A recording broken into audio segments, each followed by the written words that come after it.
देखिए आज 2025 का सेट नंबर 3 का ये तीसरा पार्ट है। इसके पहले हम 2 पार्टों में वीडियो बना चुके हैं। देखिए हमारा सवाल जो है इसमें कहा गया है कि सभी खंड हल कीजिए और इसका का पार्ट है कि सिद्ध करो 6√3 एक अपरिमेय संख्या है। क्या दिखाना है कि 6√3 एक अपरिमेय है। हमें इसका दिखाना है कि 6√3 अपरिमेय संख्या है। कैसी है ये? एक अपरिमेय संख्या है। ठीक, कैसे दिखाएंगे इसको हम कि ये एक अपरिमेय संख्या है? देखो हम मान लेते हैं कि यह एक परिमेय संख्या है। ठीक, क्या माना मैंने कि माना 6√3 एक परिमेय संख्या है। कैसी है? यह एक परिमेय संख्या है। 6√3 एक परिमेय संख्या है। जैसा कि हम जानते हैं जो परिमेय संख्या होती हैं उन्हें P/Q या A/B के फॉर्म में लिखते हैं। तो ये अगर परिमेय है तो ये A/B के फॉर्म में होगी, जहाँ A और B सहभाज्य संख्याएं हैं। अब इसे 6 को हम अपॉन में लाएंगे तो यहाँ हो जाएगा √3 बराबर A/6B। ये हो गया। अब आप देख रहे हैं इसमें यहाँ A/6B एक ऐसी है, परिमेय है, क्योंकि इसमें अंश है और हर है। √3 क्या है? अपरिमेय है। जैसा कि हम जानते हैं √3 एक अपरिमेय संख्या है। √3 क्या है? एक अपरिमेय संख्या है। और A/6B ये कैसी संख्या है? ये एक परिमेय संख्या है। हम जानते हैं कि परिमेय संख्या कभी अपरिमेय संख्या के बराबर नहीं होती है, लेकिन यहाँ पे परिमेय संख्या के बराबर लिखी है, इसलिए यह क्या है? यह विरोधाभास है। यह विरोधाभास है, यानी हमारी जो कल्पना थी, ठीक, उसका ये विरोध कर रहा है। ठीक, यानी उसका अपोजिट है। तो हमारी कल्पना क्या थी कि 6√3 एक परिमेय संख्या है। अगर ये उसका विरोध कर रहा है तो ये 6√3 क्या हो जाएगी? अतः 6√3 एक अपरिमेय संख्या है। एक अपरिमेय संख्या है। ठीक, इस प्रकार ये हमारा सिद्ध हो गया कि 6√3 एक अपरिमेय संख्या है। देखो भैया इसका दूसरा खा पार्ट क्या है कि यदि बिंदु P और R से समदूरस्थ है तो x का मान ज्ञात कीजिए। ठीक, ये कौन सा पार्ट है इसका? ये इसका हमारा खा पार्ट है। और इसमें क्या कहा गया है? देखो कहा गया है कि बिंदु Q कितना है? देखो यहाँ 0,1। ये जो है कहाँ से? P से। P है 5,-3 और R कितना है? x, 6। ठीक, क्यों जो है P और R से समदूरस्थ है। समदूरस्थ का मतलब हो गया समान दूरी पर है। ठीक, अर्थात PQ के बीच की दूरी बराबर है QR के बीच की दूरी। तो देखो यहाँ हम निकालेंगे PQ के बीच की दूरी। ठीक, क्या हो जाएगी? यहाँ देखिए इधर हम निकालेंगे PQ के बीच की दूरी और यहाँ निकालेंगे हम QR के बीच की दूरी। कैसे निकालते हैं? x1 माइनस x2 का whole square plus y1 minus y2 का होल स्क्वायर। इसी प्रकार यहाँ देखिए x1 माइनस x2 का whole square plus y1 minus y2 का होल स्क्वायर। दोनों पक्षों में रूट है, इसलिए हम दोनों पक्षों का वर्ग कर देंगे। वर्ग करने से यहाँ रूट हट जाएगा, यानी रूट ये दोनों पक्षों से चला गया। तो यहाँ क्या मिला? 5 का स्क्वायर कितना आएगा? ये 25। यहाँ देखिए सेम दोनों जुड़ेंगे, 3 1 4 बनेगा। 4 का स्क्वायर क्या हो जाएगा? 16 हो जाएगा। इधर क्या होगा? देखो यहाँ x का स्क्वायर आएगा, यहाँ 1 से जाएगा 6 तो 5 बचेगा। 5 का स्क्वायर क्या आ जाएगा? 25 हो जाएगा। 25 से 25 कैंसिल हो गया। यहाँ x स्क्वायर है, स्क्वायर हटाएंगे तो 16 का क्या हो जाएगा? रूट हो जाएगा। तो 16 का रूट कितना होता है? 16 का वर्गमूल क्या होता है? 4 होता है। तो इस प्रकार x का मान जो होगा वो प्लस माइनस का 4 हमें मिल जाएगा।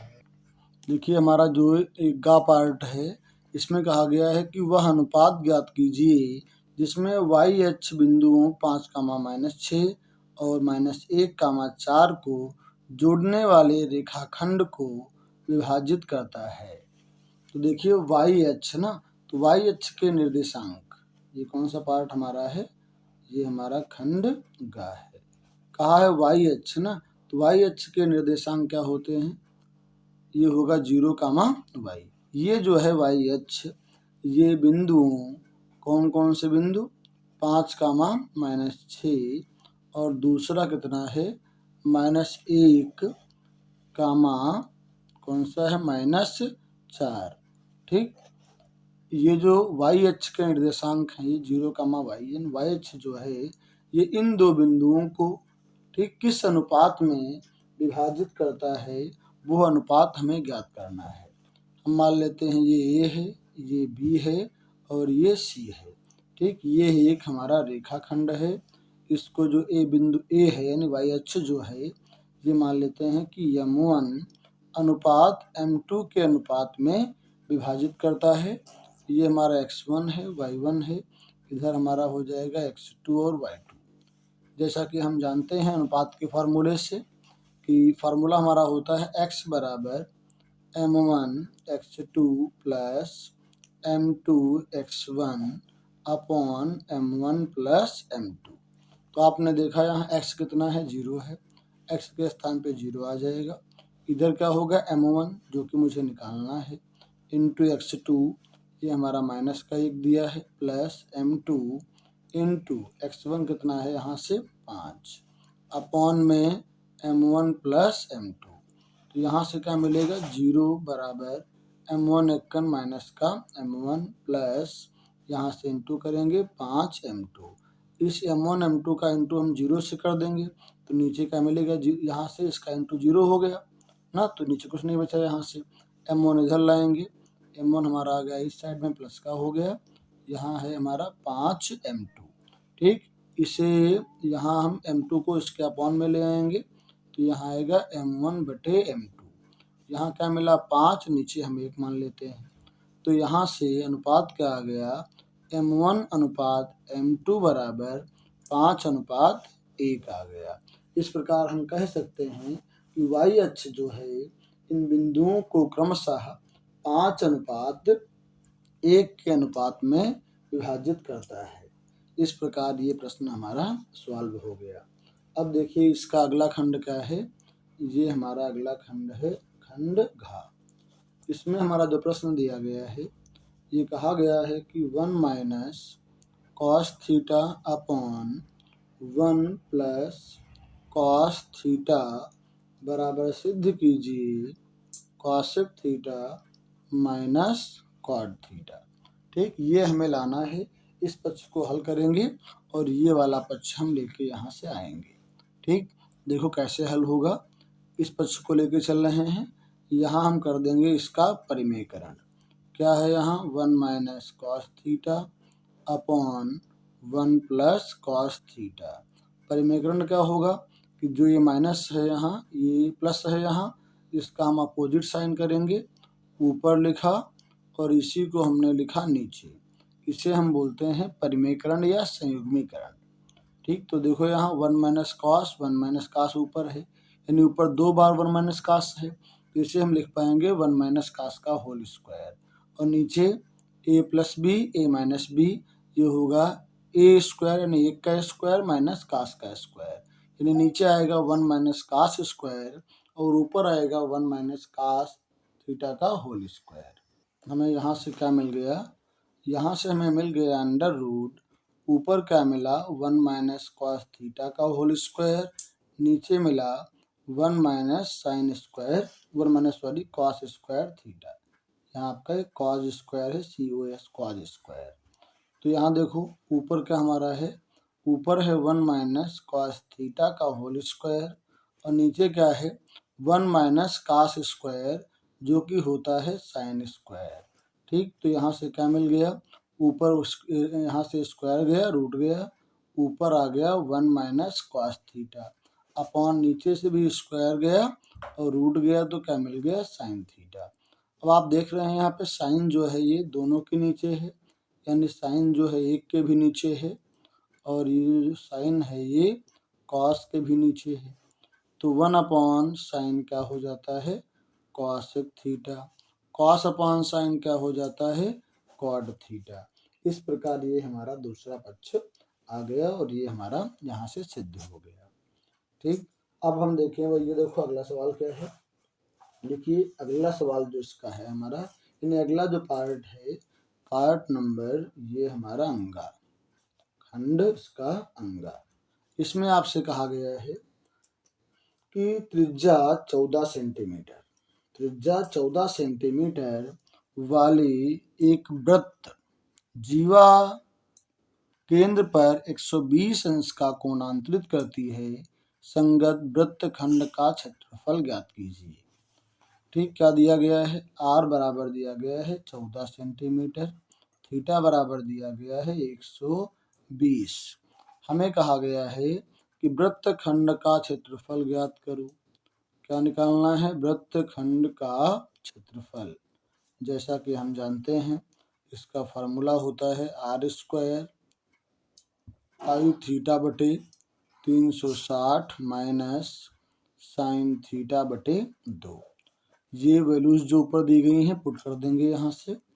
आर का मान कितना दिया गया है 14, तो इसका स्क्वायर, पाई का मान होता है 22/7, अपॉन में ये है 360, ऊपर थीटा कितना है 120, माइनस साइन थीटा का मान 120 है यहाँ, अपॉन में 2, ये कट गया, ये कट गया, 12 तियां 36। ठीक, ये हो गया।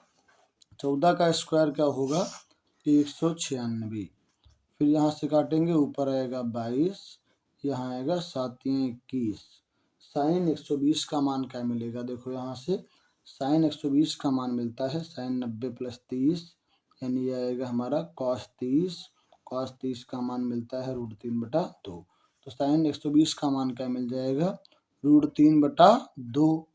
यहाँ 2 आएगा, 2 पहले से लिखा है तो कितना हो जाएगा, 4 हो जाएगा। ठीक, इतने सेंटीमीटर स्क्वायर।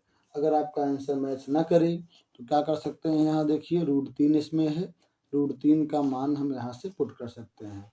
√3 का मान कितना होता है, √3 का मान हमारा होता है 1.732। ठीक, अगर हम यहाँ पे √3 का मान रखेंगे तो यहाँ इसका आंसर कितना आ जाएगा, 1.732। ठीक, उसके बाद में हम इन सबका इंटू कर लेंगे और हमारा आंसर यहाँ से आ जाएगा। ठीक है, तो ये आपका सॉल्व हो गया। ठीक, या इसका मान रखिए √3 का 1.732, क्रॉस इंटू कर लेंगे। ठीक, ये आपका यहाँ तक हल हो गया। यहाँ भी छोड़ने चाहें तब भी सही है, या इसका मान पुट कर लो। देखो ये 4 नंबर सवाल, 52 पत्तों की एक अच्छी तरह से फेंटी गई गड्डी में एक ताश का पत्ता निकाला गया, प्रायिकता ज्ञात कीजिए कि वह लाल रंग का बादशाह होगा और दूसरा है वह तस्वीर वाला पत्ता यानी फेस कार्ड होगा। ठीक, तो हम जानते हैं कि पूरी गड्डी में कितने पत्ते होते हैं, गड्डी में पत्ते होते हैं 52। कितने होते हैं भैया, 52 पत्ते होते हैं। ठीक, गड्डी में पत्ते कितने, 52। तो देखो यहाँ हमारा ये कौन सा पार्ट है, चा पार्ट है, चा पार्ट ना। गड्डी में पत्ते, गड्डी में पत्ते कितने होते हैं, ये होते हैं 52, और इसमें कहा गया है लाल रंग का बादशाह, लाल रंग का बादशाह, बादशाह कितने होते हैं 4, लाल रंग के बादशाह कितने होंगे भैया 2, कितने होंगे 2 होंगे, लाल रंग के बादशाह होंगे 2, तो लाल रंग के बादशाह की प्रायिकता, ठीक है, अभीष्ट प्रायिकता क्या हो जाएगी, अनुकूल परिणाम कितने हैं, लाल रंग के बादशाह 2 ही हैं, बटे कुल कितने हैं 52, काट लो, 2 × 1 = 2, 2 × 2 = 4, 2 × 6 = 12, कितना आ गया हमारा ये हमें मिल जाएगा 1/26। ठीक, तो ये हमारा पहला इसका पार्ट हल हो गया। दूसरा कहा गया है तस्वीर वाला पत्ता। क्या है? तस्वीर वाला पत्ता। तस्वीर वाले पत्ते कितने होते हैं? तो तस्वीर वाले पत्ते भैया होते हैं, कितने होते हैं? 12 होते हैं। अगर ये 12 होते हैं तो तस्वीर वाला पत्ता आने की प्रायिकता क्या हो जाएगी? अनुकूल परिणाम जो कि 12 हैं, बटे कुल परिणाम कितने हैं? 52 हैं। 4 तियाँ 12, 4 एकम 4, 1 बचा, इधर आया 4 तियाँ 12। कितना आ गया ये? ये आ गया 3/13। क्या हो गया ये? 3/13। इस प्रकार ये प्रश्न हमारा यहाँ तक सॉल्व हो गया। तो देखिए हमारा ये खंड बा जो है ये आज समाप्त हो गया। अगले जो सवाल हैं हम बताएंगे आपको अगली वीडियो में। अगर आपको ये सवाल जो हैं समझ में आए हों, ठीक, और आपको हमारा चैनल अच्छा लगा हो तो इसे लाइक कीजिए, सब्सक्राइब कीजिए, जिससे आने वाली अगली वीडियो की नोटिफिकेशन आपको मिले और आप उसका लाभ उठाएं।